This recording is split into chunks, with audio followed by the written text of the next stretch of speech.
introduce Tammy Parler. Tammy's the co-founder and the CEO of the Women's Sport Trust, and I've been very privileged to be involved as a trustee with the Women's Sport Trust. I've known Tammy since back in 2012 and seen the amazing activity that she and the trust have done since then.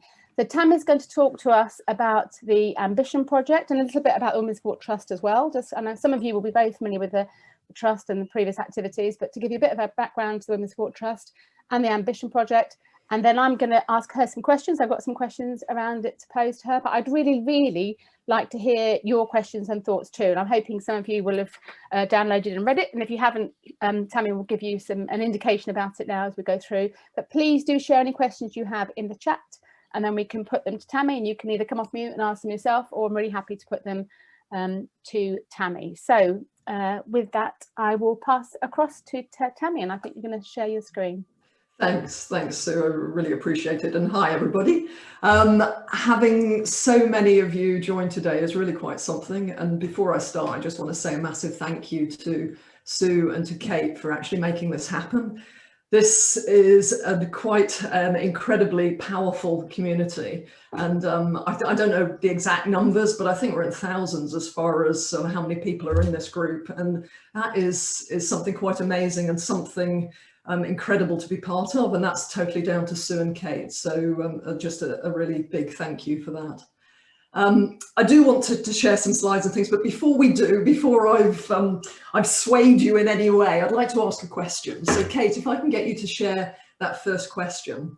I'd like to know how committed you think the industry is to progressing women's sport. So just take a moment and let's see what you say.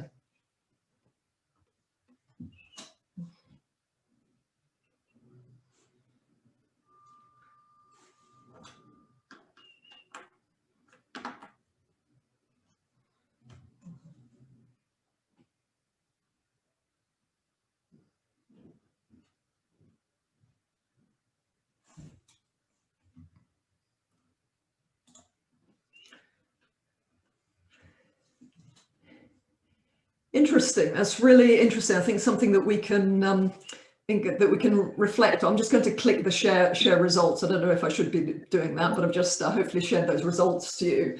There's a real definitely slightly committed, so and somewhat committed. So but nobody thinking the industry is totally committed to the progress of women's sport. Interesting.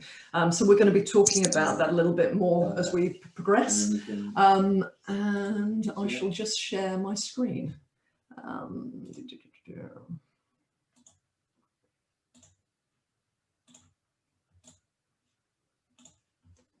So hopefully you can all see my PowerPoint now. Well, as I say, we'll come back and have a talk about those poll results shortly. I'd love to think that you all knew the Women's Sport Trust and knew exactly what we're about and so forth, but unfortunately, I would imagine that some of you don't. So just bear with me just for a couple of minutes as I give you a little bit of background to what the Women's Sport Trust is. I'm Tammy, founded the Women's Sport Trust with Jo back in 2012, and like Sue said, she's been part of one of our most important trustees right from the start, and it's brilliant that she's still involved in what we're doing. If I can get this to move, how does this move? There we go. So the Women's Sport Trust is really, we have this strapline about making women's sport visible, viable and unstoppable. We have three main focuses. The first is around role models, so trying to get more athlete visibility. Second one is about funding landscape, and the third one is about media coverage. So again, that visibility, trying to get both the quality and the consistency of media coverage up. And they're really the three areas that we focus on. We've tended not to focus on participation. We thought when we came into the landscape that there were a lot of organizations already doing that, and we thought we had a different expertise. Even though what we do, we understand that it does have an impact on participation. It hasn't been our primary focus. So how we go about doing these things, how we work, a lot of what we do is actually behind the scenes. We try to bring in a different perspective.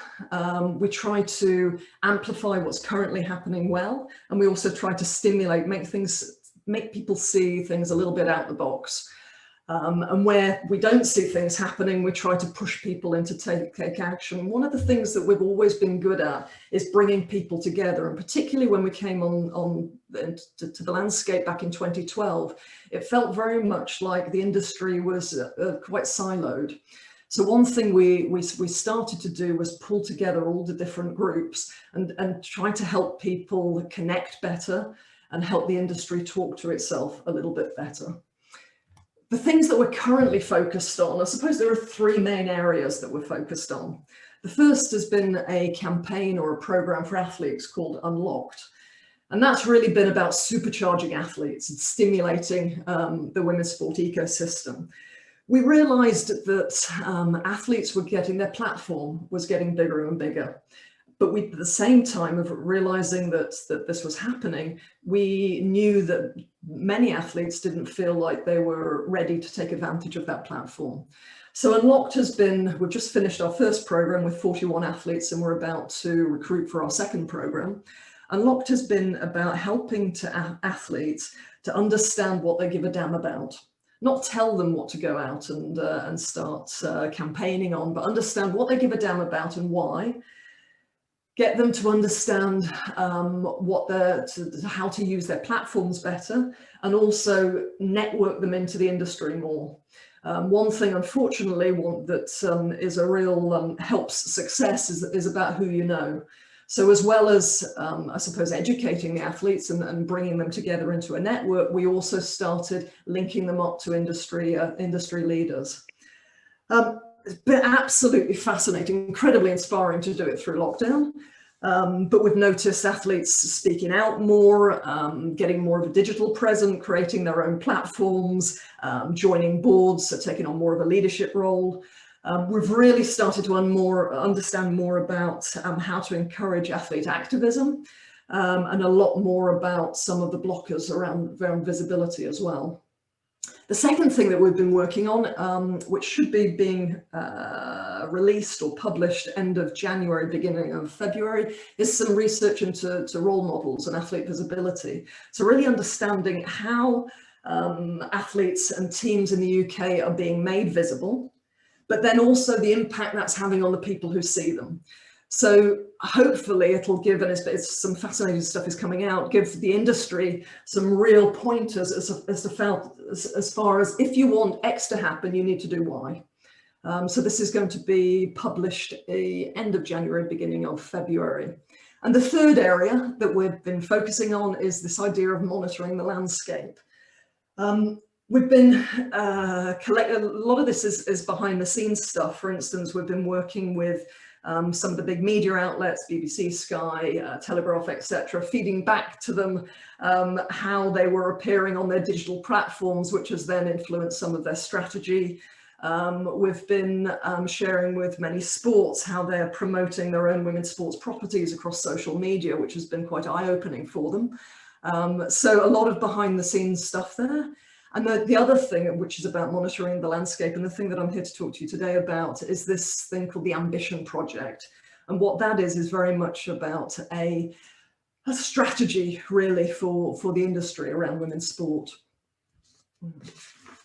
So, Ambition Project, let's focus on that a little bit. Where did this come from? Why did we do it? WST, Women's Sport Trust, has always been about driving action and systemic change. And when lockdown hit, when the first lockdown hit, I know we're in our third lockdown now, but when that first lockdown hit, we felt there was a really negative narrative around women's sport. There was lots of talk about the growth of women's sport being precarious. There was lots of fear around how progress would be stopped. And we were very uncomfortable with that negative narrative. We didn't think it was real. We didn't think that women's sport would suddenly go back to the dark ages. So we wanted to do something about it. We wanted to somehow figure out how we could help the industry put the focus back on women's sport and start seeing the opportunities instead of the fears. So what we did was we convened the industry together.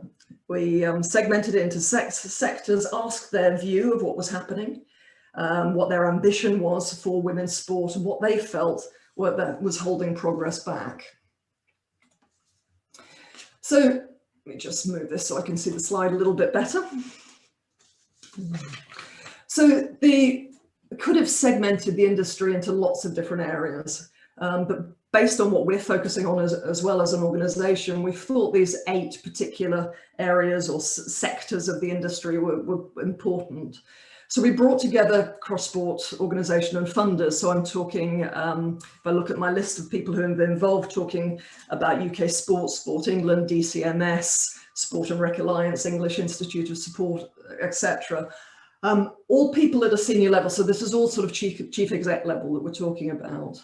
We brought together rights holders, so the FA, the World Rugby, Wimbledon, etc. We brought together brands and agencies, so Barclays, Vitality, all the big agencies out there, digital platforms. We had Google and Facebook. We had the broadcasters from Channel 4 to Sky to BBC. National governing bodies, wheelchair basketball, cycling, athletes, particularly from our Unlock programme. So all in all, that was 54 leaders from across the industry. The process was we had them in groups.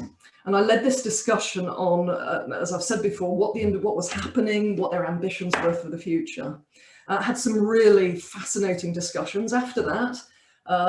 We put together a summary of those discussions with key sort of headline points that they okayed. Then when each of those groups had their meetings, that whole digest of about 60 or so pages was sent out to everybody who was participating to get them to reflect on.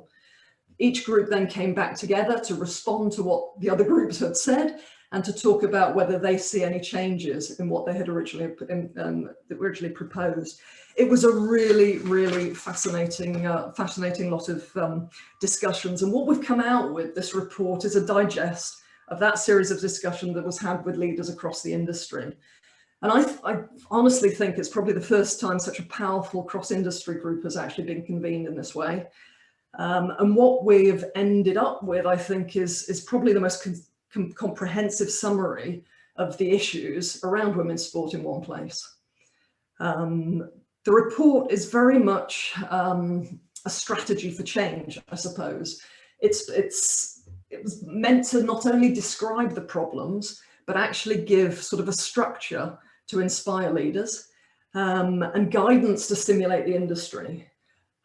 So it's, you get that group of people together and they're coming out with creative ideas, all sorts of things. So what we've done is actually summarize all of those within the report. So there's guidance, there's actions, potential actions you could take, there's questions that are still unanswered, that if we're wanting to push the industry forward, these are the sorts of things that we've got to somehow get our head around. So some really fascinating stuff in there. So as I was saying, the report itself, what we did is recognise that there were probably 8 themes that were coming out through the report. Probably nothing you're particularly surprised about if you work in women's sport, but things about diversity, inclusion, leadership and governance, how the workforce needs to professionalise, cross-sector collaboration, visibility both of female athletes and also of women's sport, the whole business case, commercial sustainability, the importance of data, and then obviously grassroots engagement being a key part of things too. So under each of these areas, there are key recommendations, and then it goes further. So we're not just simply describing the problem, there's also actually leadership guidance. So insight, potential actions, collaborations that can take place, these live questions. And once again, it's meant to be almost a structure that you can put onto any organization, a sort of a blueprint or a roadmap that any organization or leader can use and to reflect on, and something that they can come back to and hopefully inspire a little bit of creativity. I think it's really an important time to be reflecting on this and doing this sort of stuff. In many ways, we're in a moment of crisis, and I think that gives us no better time to actually relook at things and think about how that we need to remake what systems we need to change and how we need to reconstruct the industry. And there's a lot of belief that women's sport is really the only realistic way that sport can actually grow commercially. It's our biggest opportunity. So as we approach, as we move into 2021, I think this report gives us a real good framework to hopefully capitalise on those opportunities that are ahead.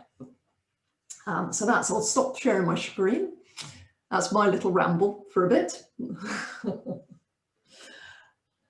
And Sue, if I pass back to you. Lovely, fantastic, thank you. And I guess firstly to say, I'd just like to say a massive congratulations to Tammy on pulling all this together. I think you can only imagine how much work went into getting all those leaders together on those calls and collating their thoughts and summarising that and the actions. And I do know it's a bit of a woman on a mission last year to pull that together, because we hadn't planned to do this. It sort of came up. Not at all. It was nowhere in our strategic plan, and that's the sort of. But I think as everyone can understand, when lockdown hit and we were suddenly in this whole situation, it was sort of reflecting, how can we not do something?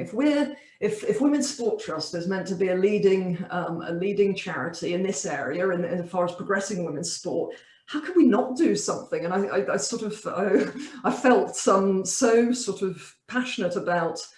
I really didn't know what would come out of these meetings, and I had this strong belief that you pull together 54 amazing leaders together, something positive is going to come out of it, unless I screw the whole thing up. So which was a possibility. But if you didn't try, then what's the point of us as an organisation? Excellent. I have read the report in detail and proofed and etc. with Tammy.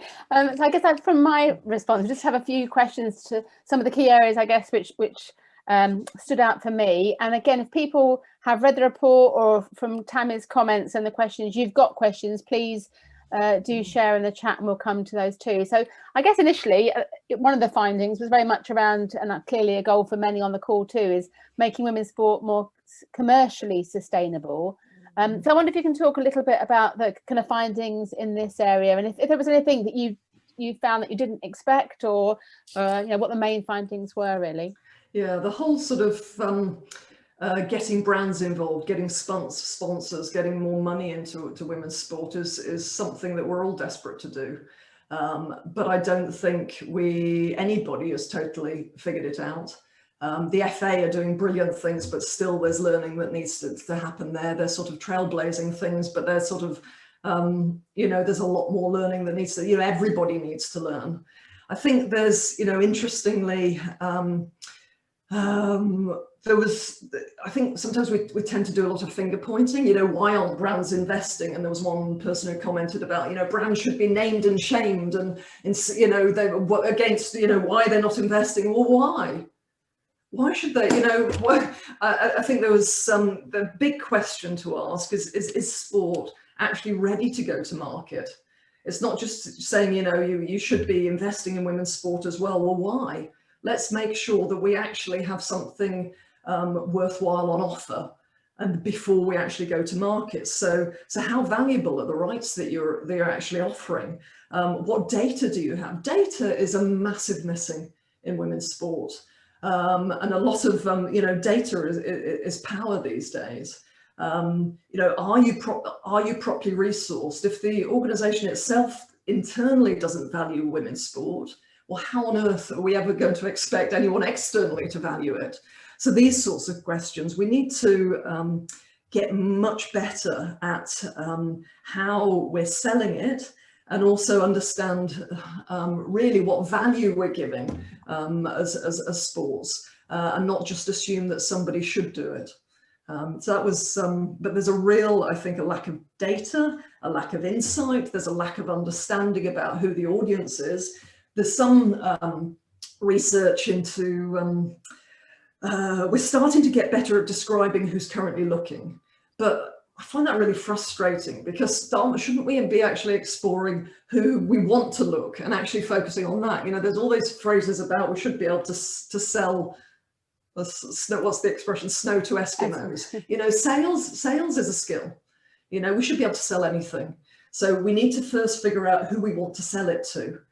And whether what we're selling is actually sort of valuable and so forth, and then go through the processes, and then before we start just assuming people should buy it. You know, as far as data and understanding who the audience is, so many women's sport that have no clue about who's actually turning up at their games.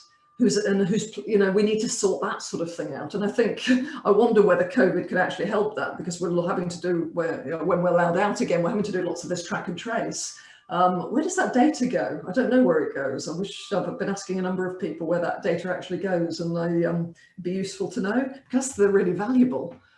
So I think we need to get better at understanding what our rights are. We need to make sure we're properly resourced. We need to get a head around data, understand who our audience is, and we can't even go to market before these things are done. And you mentioned the FA is doing things well. Are there other sports or from people from around those tables that you felt, without naming names, but were there many that seem to be that get it and are understanding? It would be my one question. And also, you've talked a little bit about collaboration in the past. So how open were people in those meetings to collaborating? Because I think a lot of it around data and insight and audience, etc., is about probably sharing and collaborating and learning from each other. Was there a willingness, do you feel, from the people in your meetings to look at that in the future?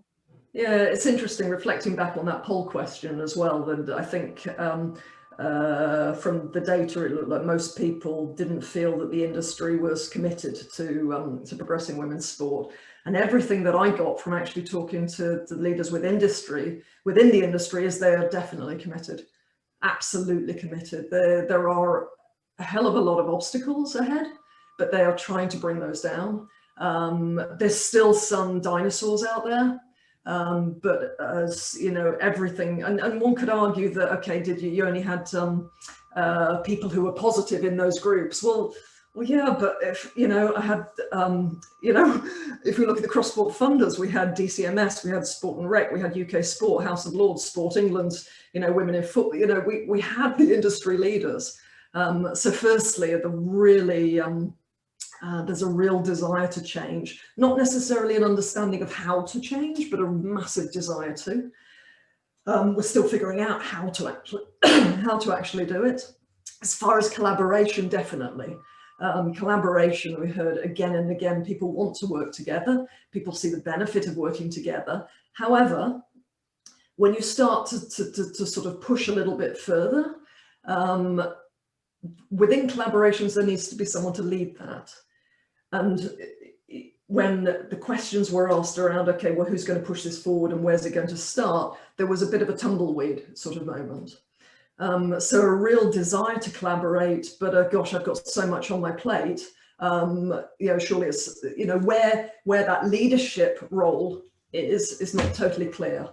I think there's a massive opportunity there for a brand or for a sport or a media outlet or someone to take that by the horns and lead something, but it's not necessarily there. Your other question was around brands. I mean, obviously we had Vitality, and we're trying to think who else we had in there. Vitality, Barclays. Oh yeah, Barclays.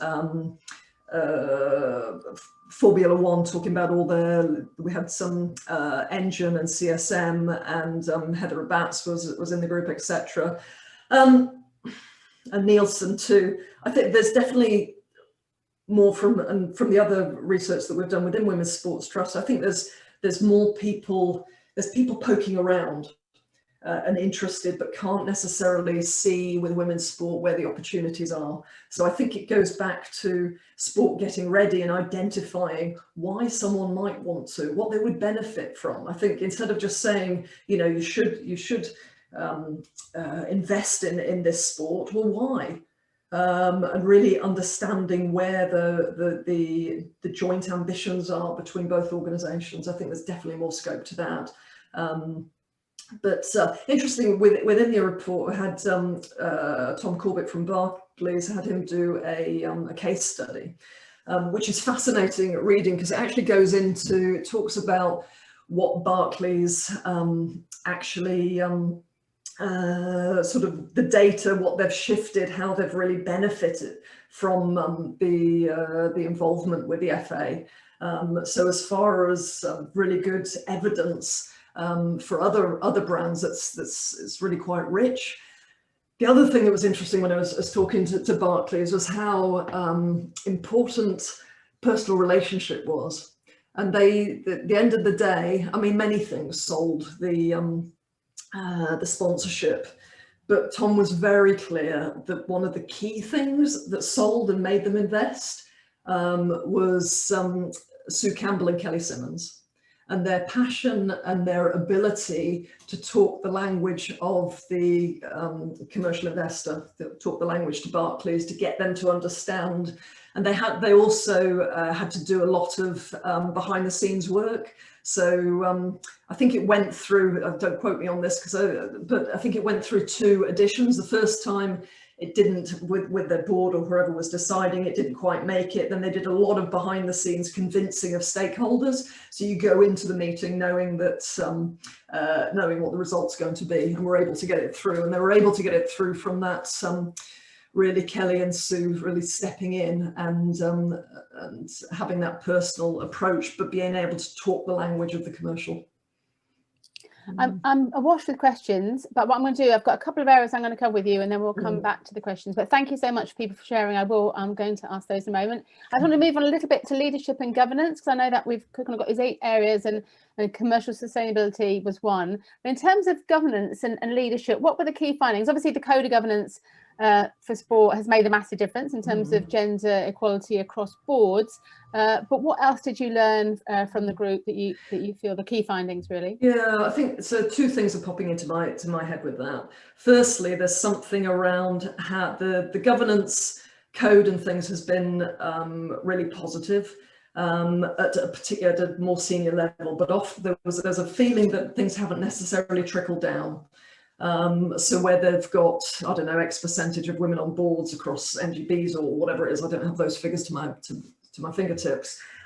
When you go down to a regional level and when you go to a local level, there's still some sort of struggle as far as how things start to filter down, and a lack of, how do you make people at a local level do something, and an understanding that if you're working with volunteers, it becomes difficult. So there's a very much awareness of the challenge there. There's definitely one thing that kept coming back time and again was diversity and inclusion, and that we can bring into every bit of the parts that we discuss. The industry is white male predominantly, and if we want the industry to change, we need to change how it's the composition of that. If we're wanting women's sport to be seen differently, to be then we need to, the people who are creating how we see it needs to be different as well. There's a massive understanding that we need to change the diversity and inclusion of the industry. Not necessarily a totally figured out how, and it's going to be different what we do in media organisations to sports organisations to brands, etc., but a real desire to make a difference there.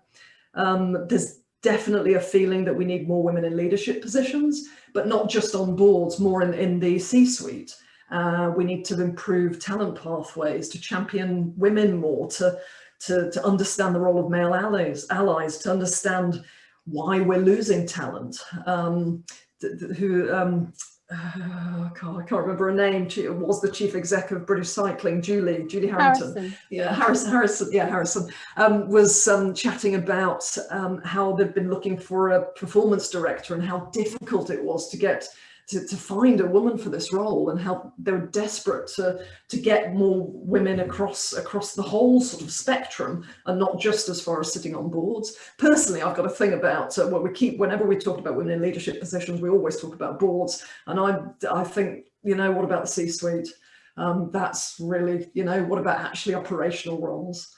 I think there's a lot of bias in the system that needs to be sorted, and I think one interesting way to uncover some stuff is to figure out how the money is being spent in an organisation. I think that's be absolutely fascinating, and I know that Google are going to be releasing a I can't say too much. Sometime in the spring, a new project that they've been developing that's looking around in that area, which should be fascinating and hopefully lead the way. Excellent. I think that was definitely an element of within the report, that sort of transparency of an audit, of asking your organisation to share details of where money is spent against male and female sport, both for national governing bodies, but also across sponsors and larger government organisations too. Tammy, I am conscious of time, and I'm conscious we've got a number of polls. I'm going to ask you another question. Yes. At what point would you like another poll? Oh, how about question 2? So if you couldn't release that, Kate. Make people stop eating for a moment and get involved with another whatever. Go ahead, Tammy. So yeah, so these are the different areas within the report, and I suppose, what do you think is the most important? If you could only focus on one area.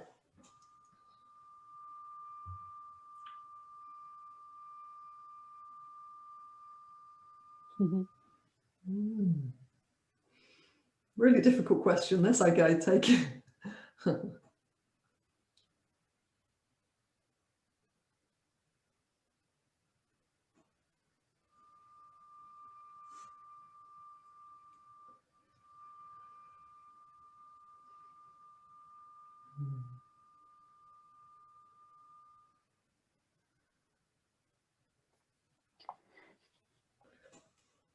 Interesting. So shall we share those things, Kate? So improving visibility is seen as the most important thing, or probably the first thing that you would where you started. That leads me nicely into my next question, actually. That's yeah, absolutely. It was, it's interesting when we first, what this report ended up looking like was really quite challenging, and I had a sort of number of people wanting me to create some sort of action plan.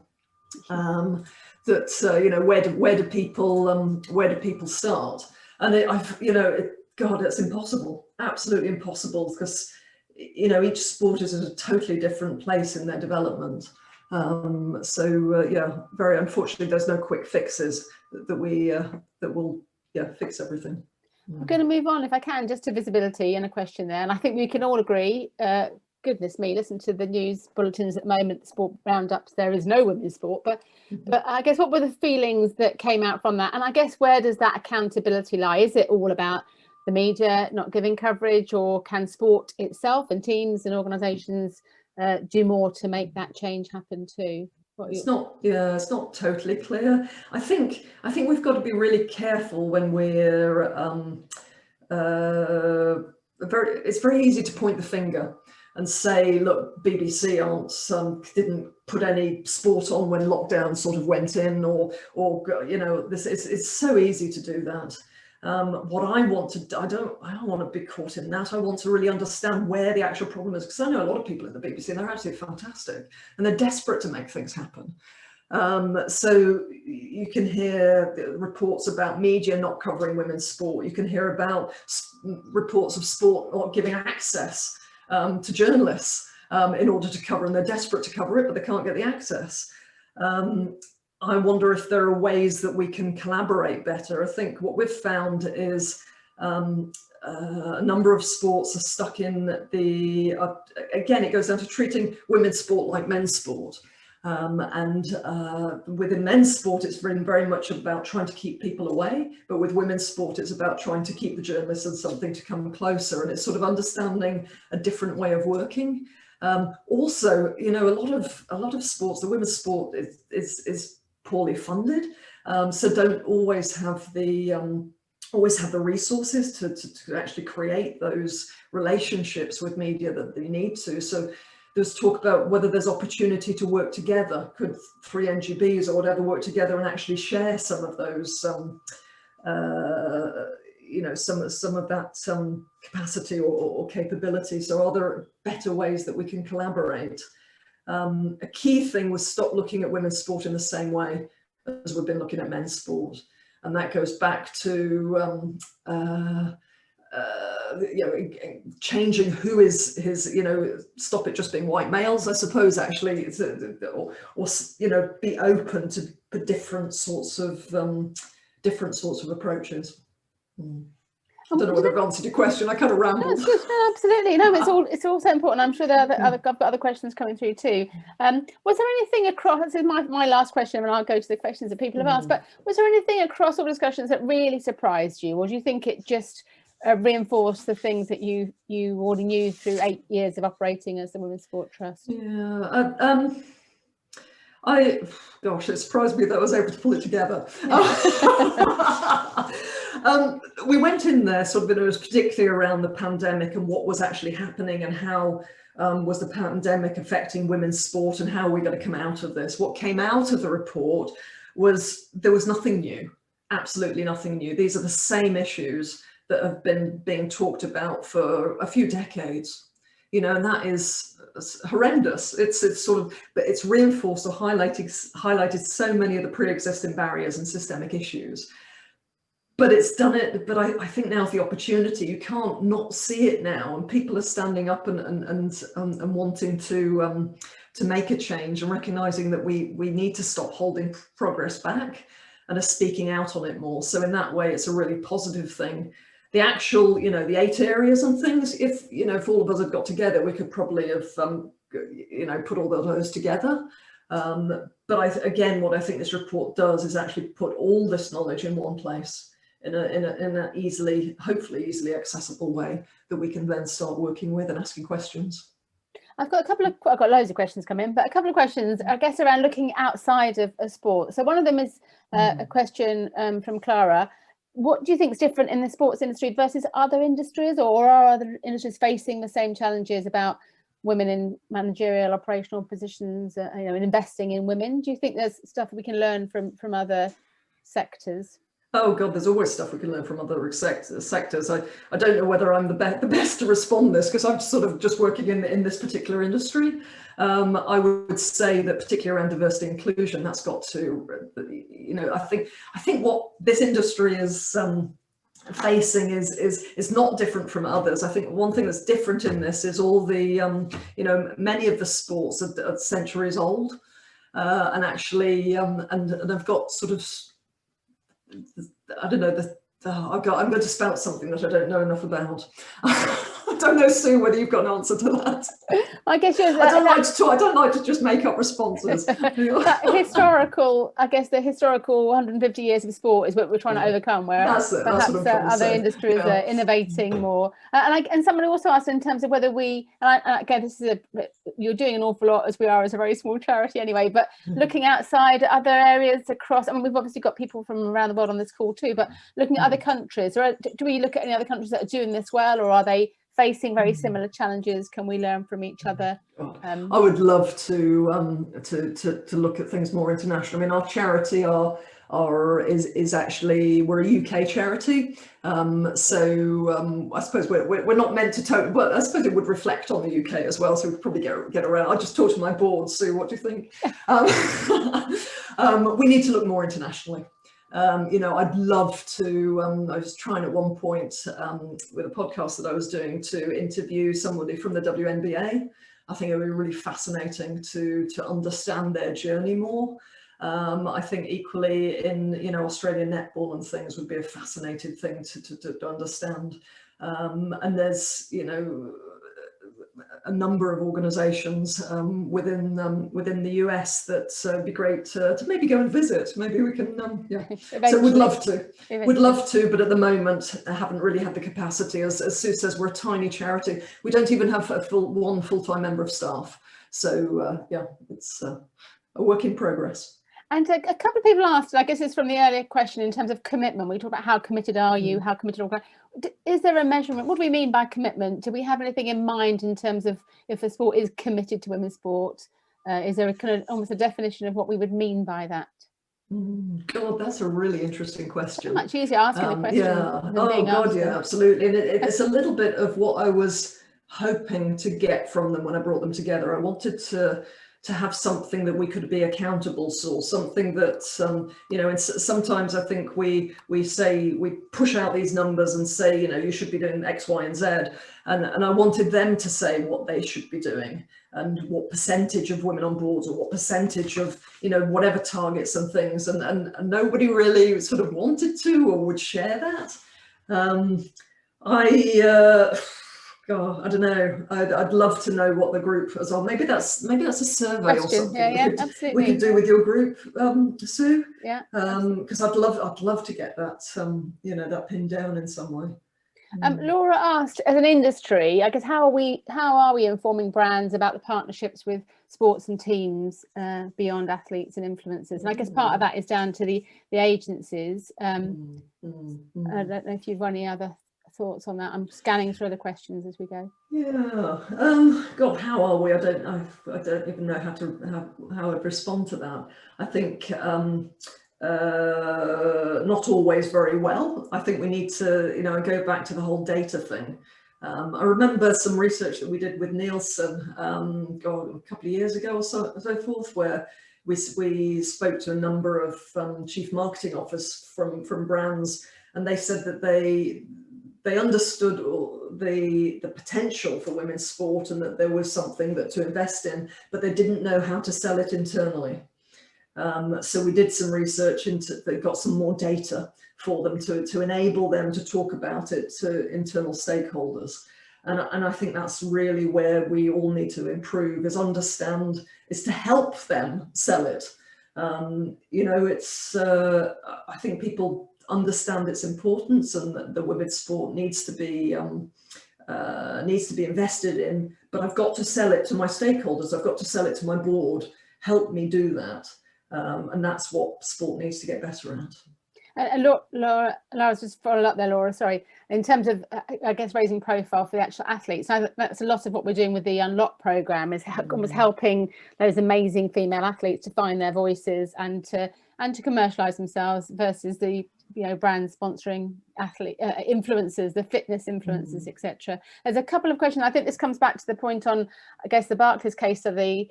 But having that data to sell the story. Can I stop you there for a minute? I just realised that was Laura Siddall who said that question. Laura was one of the first athletes I spoke to when we started the women's, and she's been, I don't know what country you're in at the moment, but hello, Laura. It's wonderful to have you here.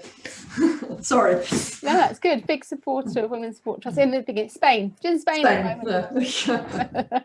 Warmer than here. But a couple of comments around that you talked about telling the story, selling the story internally, and that creating case studies and that need to demonstrate the success and impact, that we're not worthy or you should support women's sport because it's the right thing to do, but because it is valuable and you'll get a fantastic return on investment, etc. So and there's lots of comments that I'm reading as fast as I can, but in terms of what's happening overseas, but in demonstrating, so having those stories to take back to organizations, is that something that you feel is important, and I guess that we could be helping, or who needs to be doing that to tell the story of the power of women? God, I mean, the more stories that we can get out there that start to shout about how positive women's sport is and what the return on investment people are getting and the benefits brands are getting, it starts to create, it's that snowball effect. It starts to create a self-fulfilling prophecy.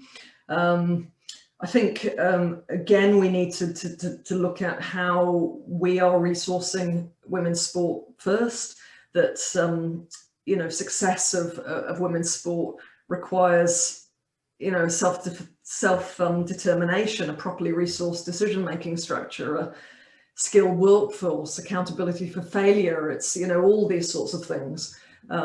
So I think asking those questions first and then going to the sales thing is, And a fantastic point from Elisa Hubbard here. Absolutely, the quote that you have to spend money to make money, and I think that's applied to every area of investment except women's sport. And I just saw that quote, and Ellie said she saw that quote recently and thought it was a really apt way of capturing this. And I think, and when talking to friends and colleagues, and I know that I've used that point too, and we talk a lot, don't we, about the the FA or the work that's gone in the past of the Premier League in terms of men's football. It didn't come from nothing. It hasn't suddenly become this successful entity. It's had years and years of investment and funding, and that's what women's sport hasn't had. So there's a bit of that, not necessarily shaming people into investing in women's sport, but that in answer to the why is it not got the profile and exposure in the fan base, perhaps.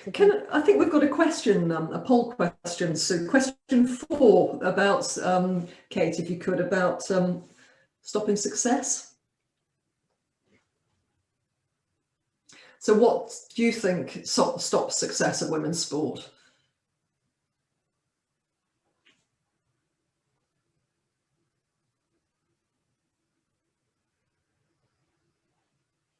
It's tricky when you can only choose one, isn't it, really?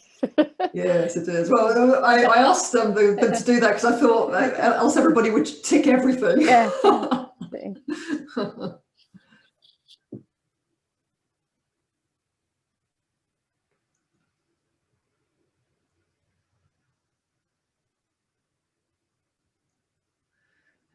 48 people out of 62 have done so far, 50, 51. Just give you guys just a little bit. Cool. Excellent. Should we stop it there, Kate? And interesting, yeah, leadership buy-in, interesting, internal financial issues. So there's still a stakeholder engagement, an internal sales job that people are, I would say that people are thinking needs to happen. Interesting. Internal, yeah, okay.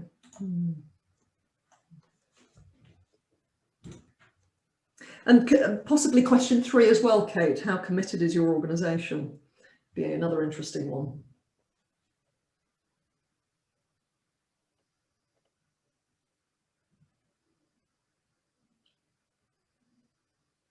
It might be slightly swayed by the people that are on the call. I think some of us are is championing.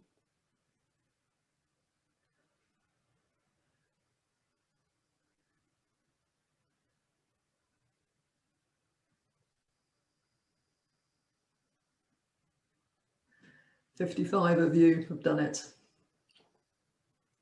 Just bearing in mind time, possibly Kate would let's share that. So I find that really, really interesting. That's sort of very committed.